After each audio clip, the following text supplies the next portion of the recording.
ये देखेंगे, दिख रहे हैं बच्चे? ये सारी जो है जिंजर, इस तरीके की स्पाइसी रूट, टर्मरिक, ये सारी जो चीजें, ये सारी हमारी क्या होती है बच्चे, टबर क्रॉप्स होते हैं। देख रहे हैं ये जो, इसको क्या कहते हैं हम, शक्करकंदी टाइप। ठीक है, ये आलू हो गए। ठीक है, स्वीट पोटेटो, शकरकंदी, नॉर्मल पोटेटो, देन ये अपना जो ये और चीजें हैं, ये क्या कहते हैं, अश्वकूट, अश्वरूट जो भी होता है, जिंजर वगैरह, टर्मरिक, बीट रूट, रेडिश, जो हम नीचे से निकाल रहे हैं, ठीक है, जमीन से, तो they are tuber crops. So again बच्चे, हॉर्टिकल्चर में फ्रूट्स तो आप समझते हैं जितने भी हैं, वेजिटेबल्स, टबर क्रॉप्स में मैंने आपको कहा जिनको हमने जमीन में गाड़ा और वहां से निकाल रहे हैं, राइट। फ्लावर्स, मेडिसिनल एंड और अरोमा वाले जो उनसे प्लांट्स होते हैं जो खुशबू देते हैं, right.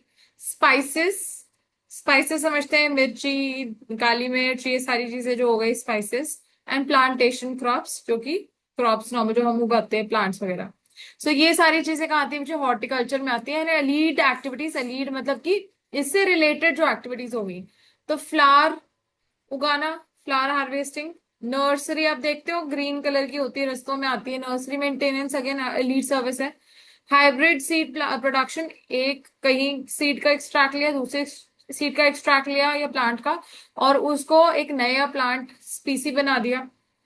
Tissue cultures, propagation of fruits, flowers and food processing. तो fruit, flowers and food processing units जो है, उसकी भी कह रहे हैं कि इससे इंक्रीज होता है, और चीजें बना सकते हो आप। तो अगेन दोबारा से समझ आ रही हूँ, हॉर्टिकल्चर में क्या क्या आ जाएगा बच्चे, फ्रूट्स, वेजिटेबल्स आ जाएंगी हमारी, टपर क्रॉप्स आ जाएंगे, medicinal plants, aromatic plants, spices and plantation crops आ जाएंगे। उसके बाद लीड सर्विसेज, मतलब इससे से रिलेटेड और बिजनेस कैसे चल सकते हैं, तो फ्लावर्स को हार्वेस्ट करना, उगाना। ठीक है, देखिए नेक्स्ट, नर्सरीज जो मेंटेन कर रहे हैं वो भी यही है कि वहां पे प्लांट्स भी मिलते हैं, फ्लावर्स भी मिलते हैं बच्चे। हाइब्रिड प्रोडक्शन के दूसरे सीड्स को इकट्ठे कुछ किसी और चीज में बनाना। टिश्यू कल्चर्स, बेसिकली टिश्यूज निकाल के उसके आगे स्टडी करना basically. Propagation of fruits and flowers processing units, मतलब कि फ्रूट्स से आगे आप क्या बना सकते हो, ड्राइड फ्रूट्स बना सकते हैं। उसके अलावा और किसी पल्प में बना सकते हो आप, जूसेस बनते हैं, लाइकवाइज फ्लावर से और चीजें निकलती हैं उनके एक्सट्रैक्ट से, ये सारी चीजें। ठीक है, सो कंट्रीब्यूशन कह रहे हैं, horticulture contributes nearly 1/3 of the value of agriculture output. So अगर एग्रीकल्चर आउटपुट मतलब प्रोडक्शन जो है 10,000 यूनिट्स है एग्रीकल्चर की, तो उसमें से 3,333 यूनिट्स जो है वो हॉर्टिकल्चर से आ रही है। दैट मीन्स 1/3 जो प्रोडक्शन है आउटपुट की, वो कहाँ से बचा, horticulture. Horticulture means in the form of your flowers, plants, vegetables, tuber crops, aromatic spices and all, right. Then पैसा कितना आता है, बहुत बढ़िया, 6%, it contribute to 6% of the GDP. तो मेरा अगर जीडीपी 100 रुपीज है, तो उसमें से 6 रुपीज का जीडीपी बच्चे मेरे पास कहाँ से आ रहा है, हॉर्टिकल्चर से आ रहा है। India is a world leader in variety of fruits like mangoes, banana, coconuts, cashew nuts and variety of spices. Yes. So हमारे यहाँ से चीजें ये एक्सपोर्ट होती हैं बाहर देशों में, क्यों होती है, क्योंकि हमारे पास ये अबंडेंस में है। ठीक है, मैंगोज तो आप लोगों को पता ही है, बनानास, ठीक है, कोकोनट्स के भी हमारे पास ट्रीज बहुत ज्यादा, cashew nuts and so many other spices. India is the second largest producer of fruits and vegetables. So this is important. हम कौन से नंबर पे खड़े हैं, सेकंड। ठीक है, second largest producer of fruits and vegetables हैं हम पूरे वर्ल्ड। देन अब प्रॉब्लम क्या आ गया, वही इन्वेस्टमेंट की, इंफ्रास्ट्रक्चर की। ठीक है, so investment is required in infrastructure like electricity, क्योंकि पावर सप्लाई अच्छे से नहीं, कोल्ड स्टोरेज जो बना लिया उसको प्रिजर्व करना, एंड मार्केट लिंकेजेस, के हमारे को अच्छे मार्केट लिंक्स मिले और हम इंटरमीडिएट्स को हटा सकें। नेक्स्ट, स्मॉल स्केल यूनिट्स कह रहे हैं इनकरेज करनी चाहिए, है नहीं है। ठीक है, थर्ड, क्योंकि यूजुअली हमारे पास यहाँ पे अगेन क्या है, स्मॉल एंड मार्जिनल फार्मर्स हैं, राइट। तो कह रहे हैं एसएसआई जो है यहाँ पे आनी चाहिए। नेक्स्ट, टेक्नोलॉजी भी इंप्रूव होनी चाहिए। सो तीन सजेशंस क्या है, नंबर 1, इंफ्रास्ट्रक्चर इंप्रूव करो, टेक्नोलॉजी इंप्रूव करो, और स्मॉल स्केल प्रोसेसिंग यूनिट्स को इस्टेब्लिश करो। अच्छा, यहाँ तक कोई डाउट है हॉर्टिकल्चर में? पहले तो है कि कौन सी चीजें हॉर्टिकल्चर में इंक्लूडेड है, उसके अलावा उन फ्रूट्स वेजिटेबल से आप और कौन सी एक्टिविटीज में इंडल्ज कर सकते हैं। और हमने बात करी कि 1/3 जो है आउटपुट हमारा हॉर्टिकल्चर से आता है, 6% जीडीपी में हम कंट्रीब्यूट कर रहे हैं। फिर हमारे पास mangoes, cashnuts, coconuts, other spices, ये सारी चीजें हैं जो कि हम बहुत ज्यादा अबंडेंट है, हम रादर एक्सपोर्ट भी करते हैं। एंड देन हम सेकेंड लार्जेस्ट प्रोड्यूसर है of fruits and vegetables in the entire world. यहां तक कोई डाउट है? No kids? Ma'am. No. Piyush, Sabira? No. IT वैसे इंफॉर्मेशन टेक्नोलॉजी। सबसे पहली चीज तो देखो, कह रहे हैं कि क्यों हमें आईटी की जरूरत है in this. So first of all बच्चे, government achieving food security. Food security जैसे वही बात करी कि अगर कल को कोई भी 19-21 सिचुएशन हो जाए हमारी कंट्री में, तो हमारे पास क्या होना चाहिए? फूड सप्लाई होनी चाहिए। ठीक है। सो बच्चा, government can predict areas of food insecurity, जहां जहां आपको लगता है कि खाना जो है नहीं आएगा या कमी हो सकती है, तो उसको देखें। Using appropriate information and software tools and market combat plans. तो कह रहे सरकार के पास ऐसा होना चाहिए रेडी डाटा कि on the click of one button, ठीक है, हमें क्लियरली समझ आए कि कहाँ पे फूड जो है उसकी स्कार्सिटी हो सकती है और कितना कितना हमारे को फूड की रिक्वायरमेंट है। तो एक तो ये चीज कह रहे हैं, achieving food security. Second, dissemination of information. Dissemination means spreading the information across all the sectors. So कह रहे हैं IT can disseminate information important for agriculture like emerging technologies, prices, weather and soil conditions for growing different crops. So कह रहे हैं अगर आपके पास information आपने store की होगी, हाँ, कंप्यूटर में या किसी सॉफ्टवेयर में, तो उससे रिलेटेड इंफॉर्मेशन जो है वो इजीली मैं गैदर कर सकती हूँ और मार्केट में इजीली स्प्रेड कर सकती हूँ, राइट। और वो सारी इंफॉर्मेशन कैसे हो सकती है? टेक्नोलॉजी, कौन सा टेक्नोलॉजी यूज करे, कौन सी टेक्निक, प्राइसेस क्या रहने वाले, weather and soil conditions. Then releasing creative potential.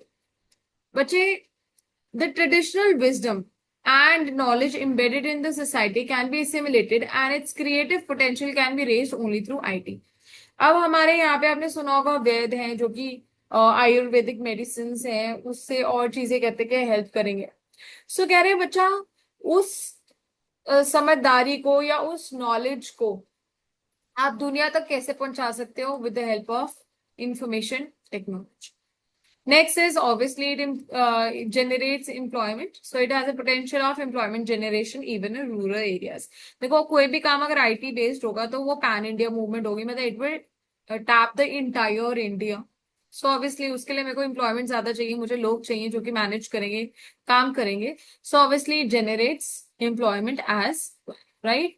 सो ये देखेंगे दोबारा से चार चीजें कह रहे हैं आईटी का रोल क्या है एग्रीकल्चर में। नंबर वन, ये पता चलता है कि कहाँ पे खाने की कमी हो सकती है, कहाँ कहाँ पे हमारे को फूड की किस तरीके से जरूरत है। दूसरा, कोई भी इंफॉर्मेशन मुझे चाहिए relating to crop, relating to weather, relating to soil, ये सारी चीजें भी मुझे टेक्नोलॉजी इन सबके बारे में पता चल सकता है। देन थर्ड, अगर बच्चे जो भी हमारे पहले लोग थे, वैद वगैरह थे, उनकी नॉलेज, उनका विजडम यूज करके हम दुनिया तक पहुंचा सकते हैं।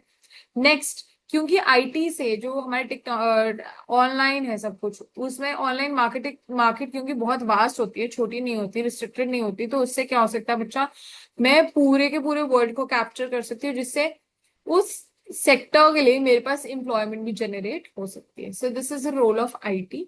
आई होप इट्स क्लियर। चार पॉइंट्स।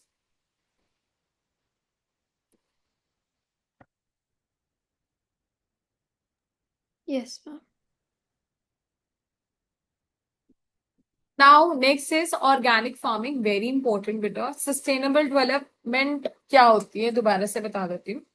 सस्टेनेबल डेवलपमेंट का मतलब होता है meeting the needs of today's generation without compromising with the future generation need, right. कि आज मैं सबकी जरूरतों को पूरा करूं, लेकिन इस तरीके से पूरा करूं ताकि फ्यूचर जो जनरेशन्स हैं, हमारे बच्चे हैं, उनके आगे बच्चे हैं, उन सबको भी कोई कमी ना हो, उन सबके पास भी वो सारी फैसिलिटीज हो, समान हो, राइट।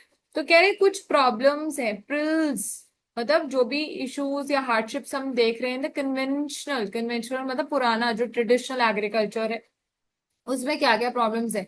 हम जब याद करो बच्चे, जब हमने ग्रीन रेवोल्यूशन पढ़ा था, हमने कहा था HYV सीड्स जो हैं उसके लिए हमारे को पेस्टिसाइड्स और फर्टिलाइजर्स की बहुत ज्यादा जरूरत पड़ती थी, राइट, इन सब के लिए। तो बच्चे यही तो बात करें, it relies heavily on chemical fertilizers and toxic pesticides. अब बच्चे वो जो टॉक्सिक पेस्टिसाइड्स हैं, अगर वो यूज हो रहे हैं प्लांट्स में, तो हमने बात करी थी, अगर वो प्लांट से सपोज फिश खा रही है वाटर में, ठीक है, तो फिश को अगर इंसान खा रहे हैं तो प्रॉब्लम।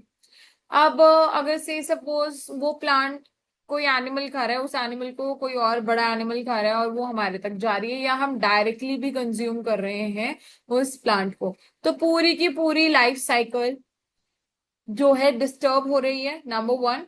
सेकंड वो ऑब्वियसली हमारे को इम्पैक्ट कर रही है, तो यही बात करें कि they will enter the food supply. Second, water sources में मैंने आपको बता दिया, गंदा जो पानी है, क्योंकि यहाँ पे से suppose this is land and there is this near by river, so these are obviously going to penetrate or enter the water, and obviously they will pollute the water and thereby harming the marine life।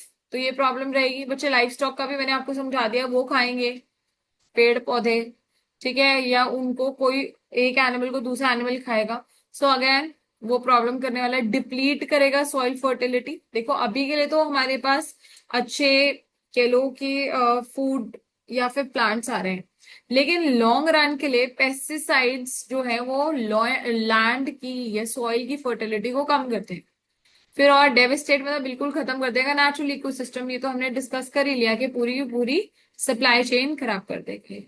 सो बच्चे ये समझ आया कि chemical fertilisers की क्या problem है। क्योंकि ये प्रॉब्लम्स है, इस वजह से ऐसा कहा गया कि सस्टेनेबल डेवलपमेंट पे शिफ्ट करो, या फिर ऑर्गेनिक फार्मिंग का आजकल बहुत ज्यादा ट्रेंड है, उस पे शिफ्ट किया, right. So this is the concept of sustainability. देखो बेनिफिट्स, बच्चे अब कह रहे हैं कि ऑर्गेनिक फार्मिंग अगर आप यूज करें, organic means without the use of pesticides and fertilizers, तो क्या फायदा होने वाला है।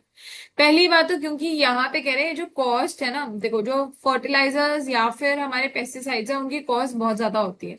सो बच्चे अगर मैं उन चीजों को नहीं यूज कर रही तो मेरी कॉस्ट ऑफ इनपुट्स जो है कम होने वाला है, क्योंकि मैं फर्टिलाइजर्स और पेस्टिसाइड्स नहीं यूज कर रही, तो HYV सीड्स भी यूज नहीं कर रही, कॉस्ट फर्टिलाइजर्स भी यूज नहीं कर रही, सिर्फ नॉर्मल अच्छे तरीके से फार्मिंग करने की कोशिश कर रही हूँ in the form of organic things. So obviously बच्चे इससे क्या होगा, मेरी cost of production is going to fall. If cost of production falls, बच्चे क्या आने वाला है, मार्केट में तो मुझे 100 रुपए मिल रहे हैं, पहले ये जो प्रोडक्ट है ये 60 का बन रहा था, अब ये 50 का बन रहा है या 40 का बन रहा है से सपोज, तो मुझे मेरे प्रॉफिट्स जो है वो इंक्रीज हो रहे हैं कि नहीं, यस हो रहे हैं। सो ये कह रहे हैं it is a means to substitute, substitute मतलब कि कॉस्टली पेस्टिसाइड्स एंड इंसेक्टिसाइड, ये जो फर्टिलाइजर्स है इनको छोड़ दो और इसकी जगह और इनपुट्स हम यूज करते हैं, ठीक है, मतलब HYV नहीं यूज कर रहे, केमिकल फर्टिलाइजर्स पेस्टिसाइड्स नहीं यूज कर रहे और उसकी जगह ऑर्गेनिक इनपुट्स यूज कर रहे हैं, तो उससे हमारी कॉस्ट ऑफ प्रोडक्शन कम हो जाती है। कॉस्ट ऑफ प्रोडक्शन कम होगा तो प्रॉफिट्स ज्यादा होंगे। Next is export potential. बच्चे अगर ऑर्गेनिकली प्रोड्यूस्ड प्रोडक्ट्स हैं, बच्चे हम जो बाहर के देश के लोग हैं ना वो बहुत ज्यादा कॉशियस हैं अबाउट लाइफस्टाइल, अच्छा खाना खाना चाहते हैं, तो बच्चे उससे क्या होगा, बाहर बहुत ज्यादा डिमांड रहती है ऑर्गेनिक ये फूड प्रोडक्ट्स की, राइट। तो अगर वो ऑर्गेनिक है तो बच्चे everybody will be demanding it outside.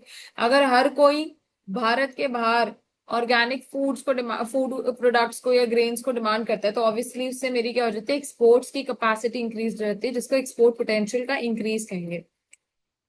So again, it generates income through exports. As such, the demand for organically crops is increasing the world stage. तो कह रहे हैं ऑर्गेनिक डिमांड जो है, ऑर्गेनिक गुड्स की डिमांड जो है बहुत ज्यादा बढ़ रही है, इस वजह से इनकम भी हमारी बढ़ेगी। न्यूट्रिशियस वैल्यू, बच्चे क्या होता है ये, क्योंकि ऑर्गेनिक तरीके से हमने बनाया, जैसे मैंने आपको बताया था कि वर्मी कंपोस्ट किया हमने, सारा छिलके इकट्ठे कर दिए और वहां पे स्नेल्स वॉर्म्स जो है वो सारा उसको खाद में कन्वर्ट कर देते हैं और हमने वो यूज कर लिया से सपोज। या फिर हमने क्या करा, ऑर्गेनिक प्रोडक्ट्स यूज करे, तो बच्चे उससे क्या हो रहा है, ना पेस्टिसाइड्स यूज हो रहे हैं, ना फर्टिलाइजर्स यूज हो रहे हैं, ना HYV। तो बच्चे उससे क्या होने वाला है, हमारी लैंड की फर्टिलिटी जो है ज्यादा टाइम के लिए इंक्रीज रहने वाली है, अच्छा रहने वाली है। और क्योंकि हमने केमिकल्स नहीं यूज किए, हमने स्प्रे नहीं किया कुछ भी, तो उसकी न्यूट्रिशियस वैल्यू भी अच्छी होगी। ठीक है, वो मतलब ज्यादा न्यूट्रिशियस या फिर पौष्टिक होंगे जिसको हम कहते हैं। So organically grown foods are more nutritious value than chemical farming, as it provides us with healthy chemical free food. Okay. The labor intensive obviously यहाँ पे, क्योंकि हम पेस्ट वगैरह पेस्टिसाइड्स वगैरह नहीं यूज कर रहे, तो लोग जो उनको ज्यादा काम मिलेगा यहाँ पे, तो इट्स कह रहे हैं it is labour intensive and तो it is more suitable for India as it uses labour inputs. Eco friendly बच्चों, ऑब्वियसली अगर हमारा सॉइल खराब नहीं हो रहा, पेस्ट जो है वाटर में नहीं जाएंगे, लाइफ साइकिल में नहीं जाएगा। ठीक है, तो क्या ये इन्वायरमेंट के लिए एज अ होल अच्छा है? यस, डेफिनेटली बहुत अच्छा है। सो बताओ मुझे, बेनिफिट्स में कोई डाउट है बच्चे?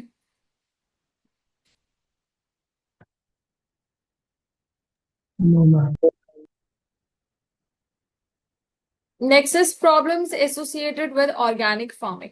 पहली बात तो क्या, लोगों को जो फार्मर्स है उनको पता ही नहीं है कि ऑर्गेनिकली फूड कैसे ग्रो करना है।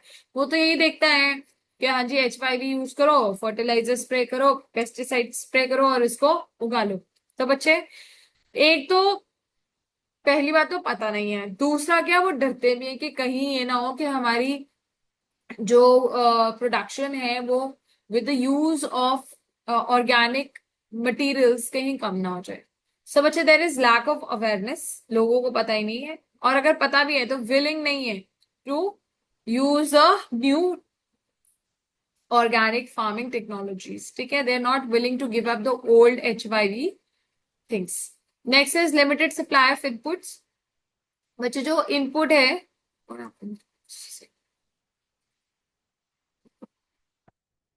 जो इनपुट भी है बच्चे, इनपुट्स मतलब ये जो हम ऑर्गेनिक सीड्स की बात कर रहे हैं, फर्टिलाइजर सॉरी सीड की या सॉइल की बात कर रहे हैं बच्चे, ये भी हमारे पास है नहीं है इतने ज्यादा। ठीक है, तो कह रहे हैं industries producing inputs for green revolution, मतलब HYV की बात कर रहे हैं, जो कि हमारा कन्वेंशनल मेथड है, ये ध्यान रखना। कन्वेंशनल मतलब पुराना, जो कि हम इतने सालों से यूज करते आ रहे हैं, 1950s 60s के टाइम से, 70s, राइट। 67 66 67 में तो यहाँ पे बाढ़ आई थी, ड्रॉट था। तो उसके बाद से 70s से हम इसको यूज करते आ रहे हैं HYV को। सो बच्चा, तो ये क्या है, कन्वेंशनल है। तो वो कह रहे हैं कि ग्रीन रेवोल्यूशन के बाद वाली जो इंडस्ट्रीज है जो कि उसको प्रोड्यूस करना चाहती है, वो बहुत ज्यादा है। Inputs required for organic farming are still short in supply, मतलब उसका रॉ मटेरियल ही हमें मार्केट में नहीं मिलता, right. Next is marketing problems. बच्चे, जो ऑर्गेनिक प्रोडक्ट है उसको 100% अब टेस्टिंग करके, या बोलोगे ना कि हाँ FSSAI द्वारा प्रमाणित, या फिर उसके लिए सर्टिफिकेशन लेना that it is 100% organic, again it is a problem. So organic food requires certification and quality assurances, small and marginal farmers find it difficult to obtain, उनको मुश्किल लगता है, उनको बहुत ज्यादा लेंदी प्रोसीजर लगता है, और मे भी हो सकता है उनके पास इन्वेस्टमेंट प्रॉब्लम्स हो। सो ये प्रॉब्लम्स रहती है मार्केटिंग की। Number 3, lower yield. यील्ड मतलब प्रोडक्शन। HYV क्या करेगा बच्चे, बहुत ज्यादा प्रोडक्शन कर पाता है क्योंकि इसका मेन तरीका यही है। लेकिन जो हमारा ऑर्गेनिक है, ठीक है, वो क्योंकि it is free from all chemicals and support, it is going to be something which is going to naturally occur, so obviously उसे टाइम लगेगा और प्रोडक्शन जो है कंपैरेटिवली लेस रहेगी। So yield from organic farming are less than the modern farming, especially in the initial years. Therefore, farmers are not keen to adopt it. ये मैंने आपको ऊपर भी बता दिया। Shortage shelf life. Shelf life मतलब कि जो हम लिखते हैं ना कि best before 24 months, best before 2 days, 5 days, मतलब जो भी है उसको शेल्फ लाइफ कहते हैं। शेल्फ लाइफ मतलब अगर वो पैकेट बंद है, खोला नहीं है, एक्सपायरी डेट। तो शेल्फ लाइफ इज 1 year है, 2 years है, 6 months है, 5 days है, 3 days है, 2 days है, जो भी है उसको शेल्फ लाइफ कहते हैं। तो कह रहे जो हमने स्प्रे किया ना केमिकल्स और फर्टिलाइजर्स, सो उसकी शेल्फ लाइफ ज्यादा होती है, मतलब वो ज्यादा सालों तक हमारे हमारे पास ज्यादा टाइम तक यूज कर सकते हैं। लेकिन जो ऑर्गेनिक प्रोडक्ट्स हैं उसमें क्या हो जाएगा, एकदम से कीड़ा लग सकता है उसको, एकदम से वो खराब हो सकता है, तो उसकी शॉर्ट लाइफ, उसकी सॉरी शेल्फ लाइफ क्या होती है, छोटी होती है। Limited off-season crops, but the choices in production of off-season crops is quite limited in organic farming. Again, आप organic farming में वही चीजें प्रोड्यूस कर सकते हो जो कि सीजन के हिसाब से है, जैसे अनलाइक एच वाई वी में तो हम पूरे साल ऑलमोस्ट हर चीज को प्रोड्यूस कर रहे हैं। सो ये वाली बातें हैं। सो यहाँ पे प्रॉब्लम्स में कोई डाउट है बच्चे तो बताओ।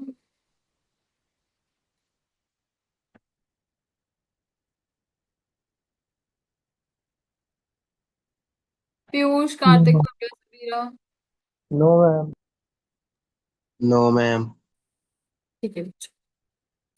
लास्ट, सांसद आदर्श ग्राम योजना। सांसद आदर्श ग्राम योजना। सांसद means parliament, gram means again your villages, I think, yes. ठीक है। सो बच्चा, गवर्नमेंट ऑफ इंडिया जो है उसने 2014 में ये एक नई स्कीम सांसद आदर्श ग्राम योजना जो है यूज करी। इसमें सिर्फ एमपी जो होते हैं, मेंबर ऑफ पार्लियामेंट्स, उनको ऐसा कहा गया कि तुम कोई भी एक गांव जो है उसको चूज करो, उसको डेवलप करो अच्छे से, लेकिन आप अपने गांव को नहीं डेवलप कर सकते, उसके अलावा कोई भी गांव जो है उसको डेवलप करो। और बच्चे जो पॉपुलेशन होनी चाहिए उस गांव में वो 3 से 5 हजार होनी चाहिए in the plains and hilly areas में। तो अगर आप हिमाचल या उत्तराखंड के जो है अगर वो गांव को डेवलप करना चाहते हैं तो उसमें आबादी मतलब population should not be more than 1 to 3,000। ठीक है।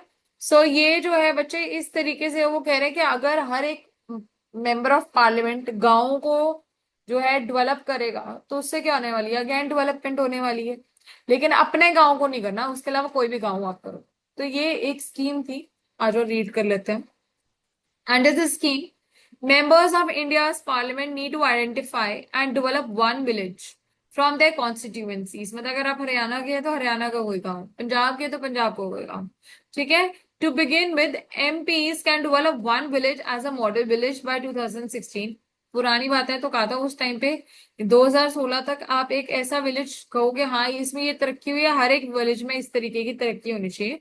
एंड 2 more by 2019, तो 16 में एक, 2019 में 2। And covering over 25 villages in India, तो ये जो है टारगेट करता है कि 2500 विलेजेस जो है पूरे के पूरे भारत में जो है डेवलप होने चाहिए। According to this scheme, village can have a population of 3 to 5,000 in plains. Plains मतलब ये जो हमारी है ये प्लेन्स है, यहाँ जहाँ पे हिल्स नहीं है। and 1 to 3,000 in hills and should not be MP's own or their spouse's village। अगर आप पति हैं तो पत्नी के गांव भी नहीं होना चाहिए, और अगर आप पत्नी है तो पति का गांव नहीं होना चाहिए, मतलब अपने spouse means husband and wife, right, respectively. So उनका या अपना खुद का तुम्हारा गांव नहीं होना चाहिए, किसी और का, और कोई गांव हो सकता है। MP are expected to facilitate village development plan, पहले प्लान देंगे, फिर विलेजर्स को मोटिवेट करेंगे कि वो इन एक्टिविटीज में इनिशिएट करें। और क्या क्या चीजें किस किस चीज में डेवलपमेंट करेंगे, obviously health, nutrition and education.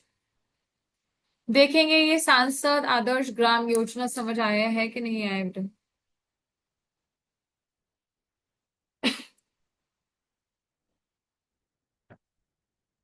Yes ma'am, आ गया। ठीक है। एक minute, just hold on a second, my son is crying. Just a second, एक बार आप तब तक देखो, डाउट है।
कि कोई डाउट है किसी को?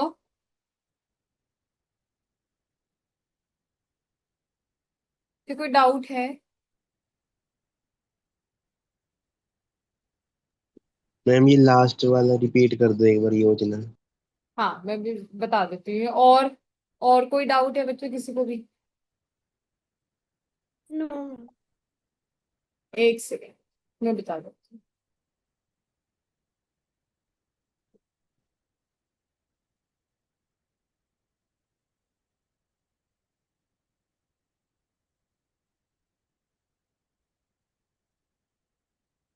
बच्चे कुछ नहीं है, देखो। पहली बात तो ना, ये योजना जो है ना वो पार्लियामेंट के मेंबर्स के लिए है, पार्लियामेंट। ठीक है। इस योजना के तहत ऐसे बोला गया है कि जितने भी मेंबर्स ऑफ पार्लियामेंट है वो क्या कर सकते हैं, गांव उठाएंगे और गांव की डेवलपमेंट करेंगे।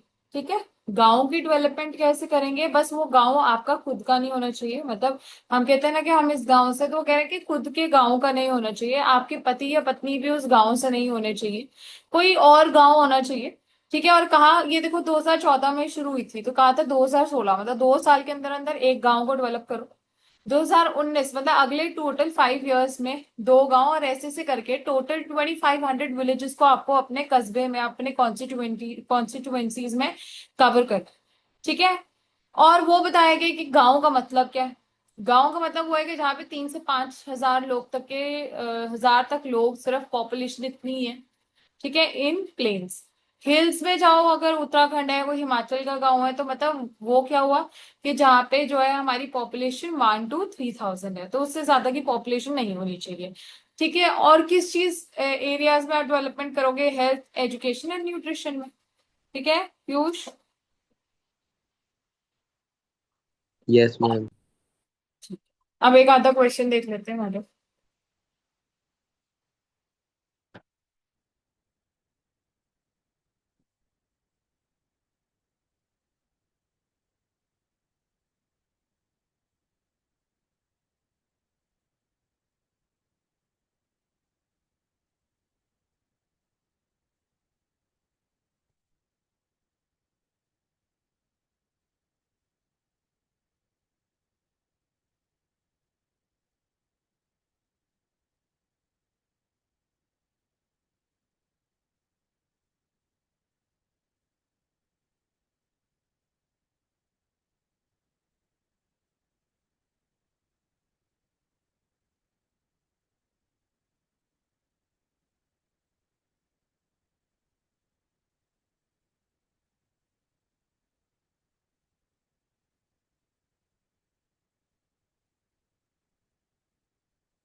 ये देखो, क्वेश्चन है, देखेंगे।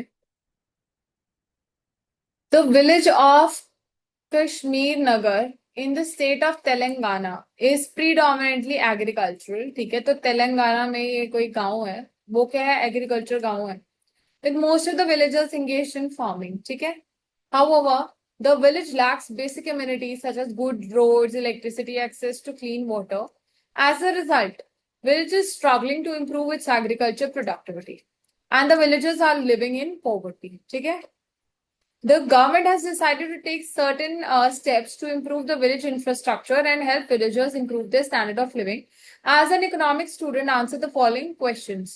Number one, what are the benefits of agriculture development in promoting rural development? तो बताओ क्या क्या फायदे होने वाले हैं एग्रीकल्चर को डेवलप करके। करो शुरू, बोलो बोलो।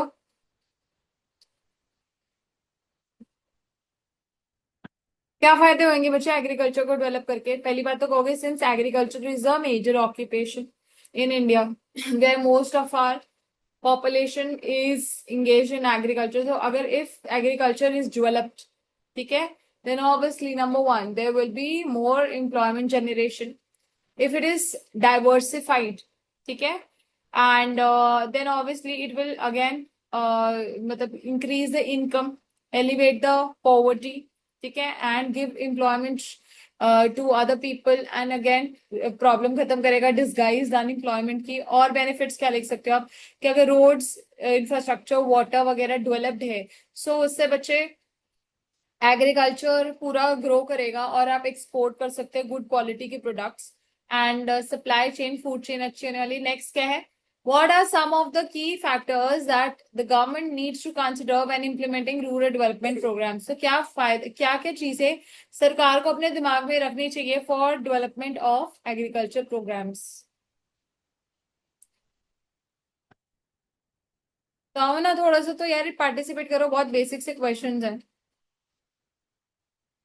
हम्म।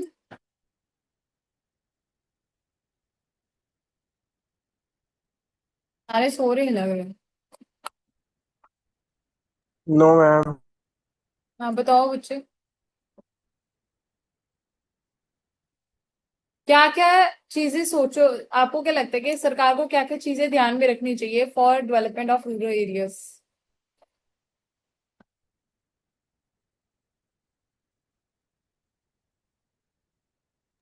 Ma'am literacy.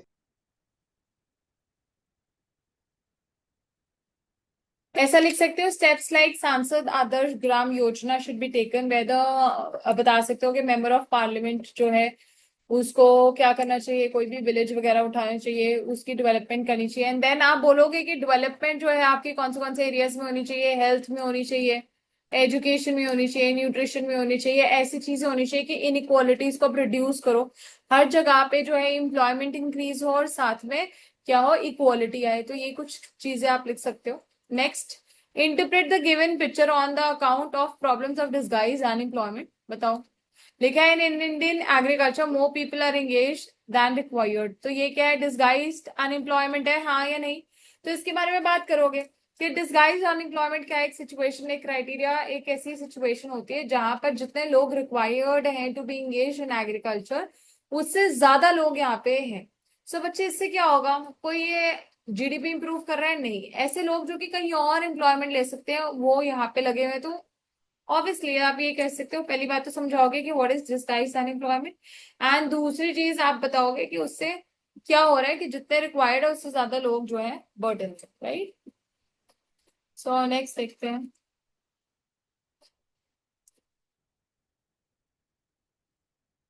रूरल डेवलपमेंट के ऊपर यूजुअली यूजुअली केस स्टडी बनती है, ठीक है।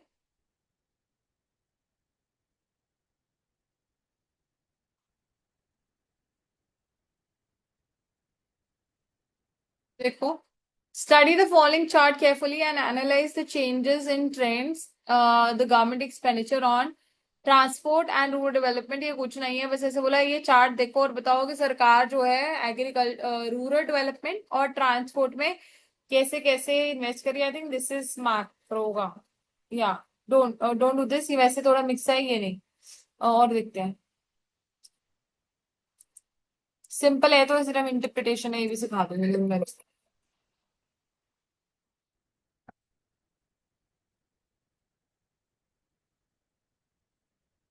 सेकंड टिप्स,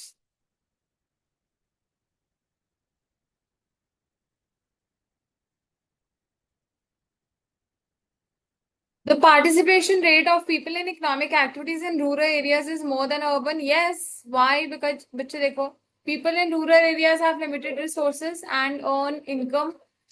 ये this is unemployment का, but फिर भी let's see। तो कह रहे रूरल एरियाज में लोगों के पास पैसा इतना नहीं है और पैसे ज्यादा भी नहीं है, तो हर एक को काम करके थोड़ा थोड़ा अपना खर्चा निकालना पड़ता है। As compared to rural areas, largest section in the urban areas can, ये वही है बच्चे, दिस इज अनएम्प्लॉयमेंट का chapter that will do next, अभी नहीं, तब करा दूंगी ये क्वेश्चन में। Micro credit programs play a vital role in ensuring an overall development of the rural economy as they, कह रहे micro credit programmes, micro means small, उधार, कह रहे ओवरऑल डेवलपमेंट ऑफ एग्रीकल्चर में हेल्प करते हैं। How? They provide financial support, lead to empowerment, and enhances the reach of formal credit system। तो यही तो है ना बेटा, माइक्रो क्रेडिट प्लान्स, मतलब जो सरकार, ये जो कमर्शियल बैंक्स जो है अब रूरल डेवलपमेंट, रूरल क्रेडिट की डेवलपमेंट हो रही है, तो ऑब्वियसली फाइनेंशियल सपोर्ट मतलब पैसा प्रोवाइड करती हैं। औरतों को भी बच्चे हमने पढ़ा था, सेल्फ हेल्प ग्रुप्स वगैरह से, और एरियाज है जहाँ पे वो जो है एक्सेल करने लगे, तो वुमेन एम्पावरमेंट के बारे में भी पढ़ा हमने। थर्ड, फॉर्मल क्रेडिट सिस्टम जो है अब यहाँ पे आ गया, मनी लेंडर्स वगैरह अब यहाँ से हट गए, एजेंट्स वगैरह हमने हटा दिए, so all seems a correct option. ठीक है कि नहीं? I hope you not sleeping guys. Yes ma'am. सिर्फ कार्तिक जवाब दे रहे हैं, Bhavya, Piyush, Sabira. Yes, ma'am. Dash was the harbinger of major changes in the credit system as it led to diversification. Diversification means change of portfolio. Portfolio means जो मैंने एक basket लिया उसमें अलग अलग चीजें रखी हैं, of rural credit towards production oriented lending. So बच्चे कह रहे हैं कि कौन सी ऐसी चीज है जिससे रूरल क्रेडिट जो है एकदम से हमारा गांव कस्बों में पैसे की जरूरत जो है वो आने लग गई है। फॉर प्रोडक्शन ओरिएंटेड लेंडिंग मतलब कि फॉर प्रोडक्शन मींस बनाने के लिए, क्रॉप्स उगाने के लिए जब लोगों ने पैसा जो है लेना शुरू कर दिया।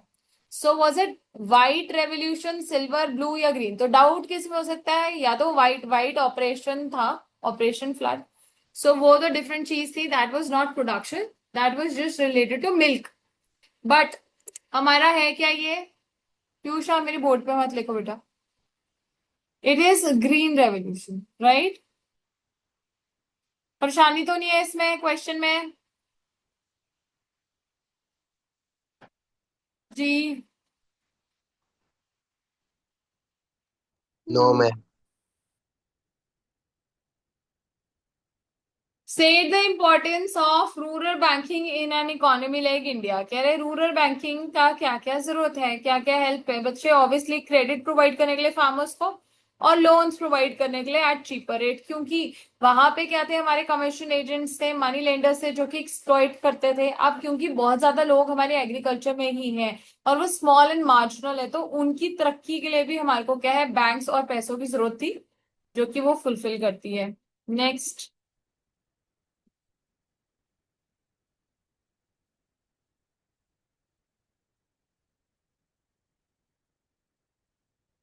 अगेन ज्यादा देख रहे हो क्रेडिट जो है उसके ऊपर क्वेश्चन है, अगर है भी तो। The growth of rural economy depends primarily on capital, पैसा लगाना capital, from to time to realise higher productivity, ज्यादा प्रोडक्शन के लिए कह रहे पैसों की जरूरत होती है, जिसकी वजह से बच्चे रूरल क्रेडिट बहुत ज्यादा इंपॉर्टेंट है। ठीक है, और वो इन्वेस्टमेंट किस किस में कर सकते हो, सीड्स, फर्टिलाइजर्स वगैरह में। सो कह रहे हैं और भी चीजें होती है, हमने बात कर रही थी प्रोडक्टिव नॉन प्रोडक्टिव दोनों पर्पसेस के लिए रूरल क्रेडिट चाहिए होता है, तो यस ये सारी चीजें हैं जिसकी वजह से रूरल क्रेडिट की जरूरत।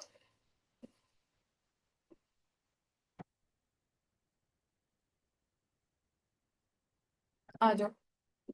The scheme of micro finance is extended through dash credit. तो बताओ माइक्रो फाइनेंस हमने कहाँ पढ़ा? माइक्रो फाइनेंस कहाँ से मिलता है बच्चे? एसएचजी से मिलता है, लैंड डेवलपमेंट से मिलता है, रीजनल रूरल या कमर्शियल बैंक्स? जल्दी बोलेंगे, आ जाओ नोट्स देखो। ऐसा लग रहा है कि सो रहे हैं सारे। Self help group. हाँ जी, आ जाओ।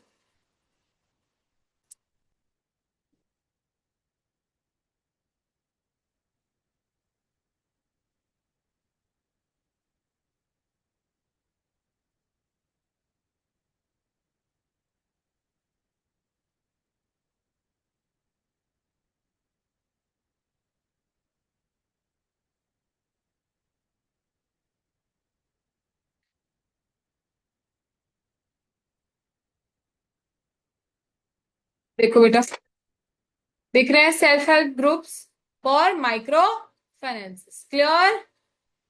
Yes ma'am. ठीक है। Yes ma'am.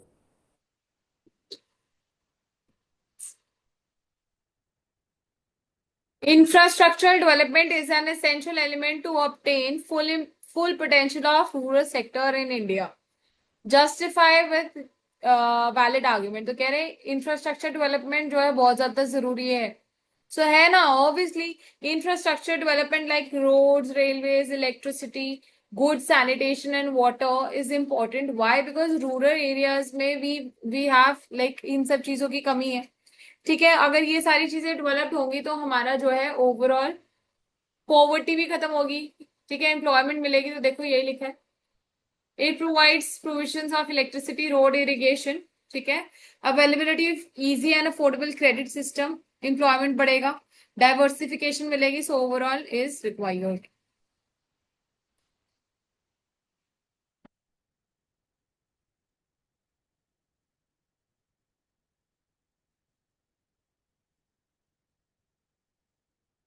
देखेंगे, study the following picture and answer the question. ये देख रहे हैं औरतें हैं, ये कर रही, बी कीपिंग कर रही है ना, देख रहे हैं. So women in rural households take up beekeeping as an entrepreneurial activity.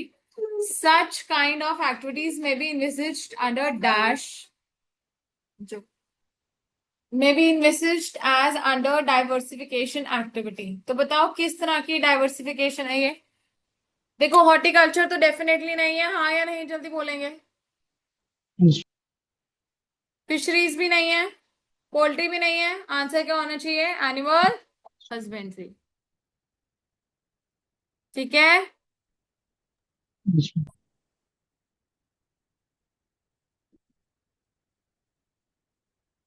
Microcredit programs play a vital role in ensuring an overall development of the rural economy as they dash.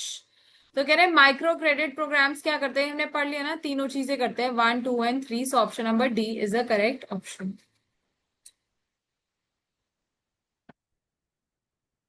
So question number 31.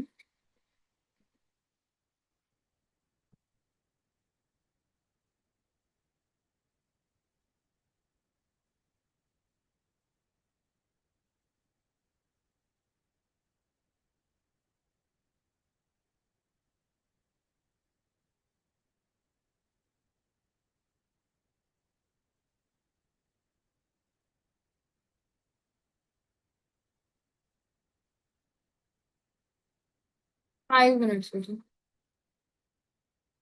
State and elaborate whether the following statements are true or false with regard to the following arguments. Number one, agriculture marketing is a process that ensures the transportation of various agriculture commodities only. True or false? जल्दी बोलेंगे सारे. False. Yes or no? Because it starts from assembling, then your processing, labeling, grading, and then transportation. ठीक है, all these activities, हाँ या नहीं? So you will have to define it. Number two, Jan Dhan Yojana has been a crucial step for financial resource mobilization in the Indian economy. तो याद करेंगे जन धन योजना, मैंने आपको बताया था फाइनेंशियल इंक्लूजन होता है कि जहां पे हर इंसान को जो कि बैंक अकाउंट खोलेगा उसको एक्सीडेंटल कवर मिलता है 1 to 2 lakhs का. ओवरड्राफ्ट फैसिलिटी 10,000 तक की मिलती है. उसके अलावा मैग्नेरा में अगर आप रजिस्टर्ड हो तो तभी आपको वेजेस वहां मिलेंगी. तो ये जन धन योजना के तहत ही बच्चे क्रूशियल स्टेप था. तो यस दिस इज ट्रू. अब तक कितने 2 करोड़ तक जो है बच्चे वो फंड्स यहाँ पे मोबिलाइज हो चुके हैं. यस और no guys? Yes, ma'am. Yes, ma'am.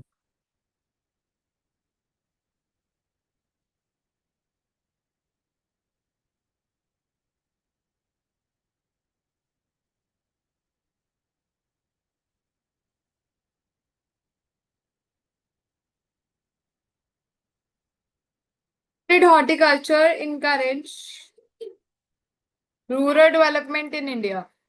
तो हॉर्टिकल्चर में बच्चे क्या क्या बेनिफिट हुए उन्हें याद करो. 1/3 जो है हमारी प्रोडक्शन वहां से है. फिर 6% ऑफ द जीडीपी हमारा यहाँ से. यस और नो? हमने बातें करी ये वाली. Then explain briefly. और ये भी बताया था कि इंडिया जो है सेकेंड लार्जेस्ट प्रोड्यूसर है. उसके अलावा हमने बात करी हम कोकोनट, कैशू नट्स वगैरह इन सब में भी बहुत ज्यादा प्रोडक्शन करते हैं. Just give me another 2 minutes. 2 minutes.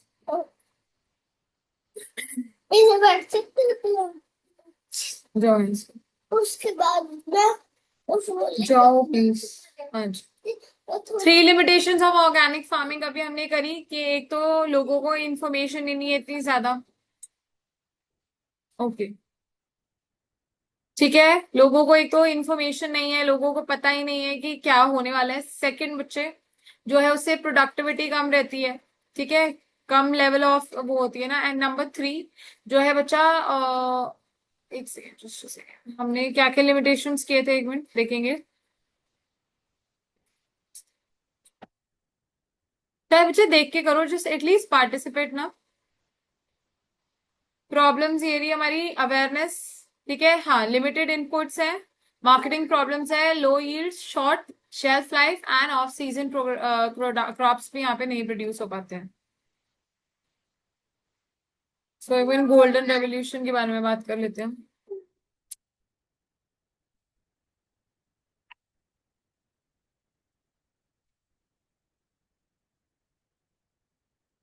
जाओ जाओ जाओ।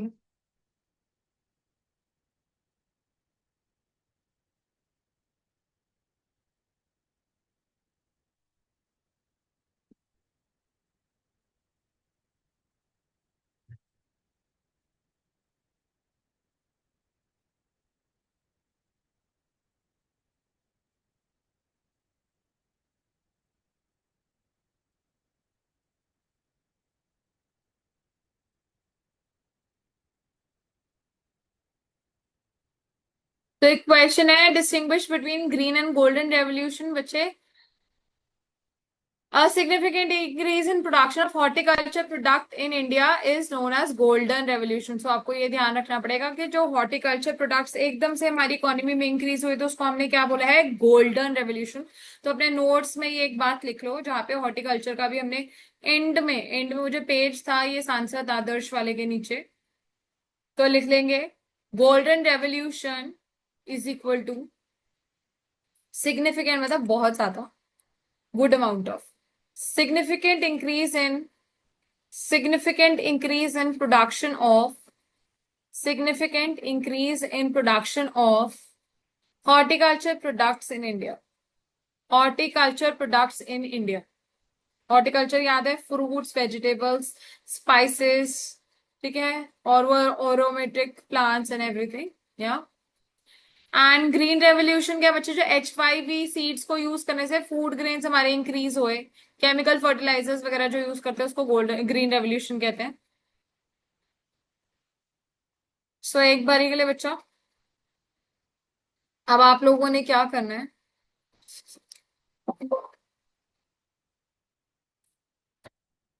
जब घर पे ये वाले नोट्स उठाने, ठीक है, अच्छे से देखने हैं, और फ्राइडे को आपका चैप्टर नंबर 4 का, that is human capital formation का टेस्ट रहेगा। प्लीज अच्छे से प्रिपेयर करके आना, ट्राई करना है कि आपको फुल मार्क्स चाहिए, ठीक है। हर कोई इसी तरीके से पढ़ेगा that you have to score full marks बच्चे, not even a single mark less, ठीक है। अच्छे से प्रिपेयर करेंगे क्योंकि जो अभी हम पढ़ रहे हैं ऑब्वियसली उससे ही आपका बेस क्रिएट होने वाला है, and you still have like approximately 5 to 6 months, 5 months approximately for your final exams, ठीक है। बोर्ड्स के लिए भी you have 3 months left, pre boards के लिए सॉरी। तो अभी से अगर आज कोशिश करनी शुरू करेंगे तो बच्चे ऑब्वियसली उतना ही अच्छा रहेगा। तो अभी से ही आपने ह्यूमन कैपिटल इसी तरीके से पढ़ना है कि आपके फुल मार्क्स आए, अच्छे से अच्छा करना है, कोई भी टॉपिक नहीं छोड़ेंगे। हर क्वेश्चन जो मैंने नोट्स में दिया हुआ है सारे रीड करके आएंगे, उसके सजेस्टेड आंसर्स हैं। जस्ट इन केस आपको किसी भी चीज में डाउट होता है प्लीज वेट नहीं करेंगे, साथ के साथ मुझे मैसेज ड्रॉप कर देंगे, मैं अपने जब भी मेरे को टाइम लगेगा मैं उसके अकॉर्डिंगली आपको रिप्लाई कर दिया करूंगी। सो या दैट्स इट। एंड एक चीज और है, एक सेकेंड,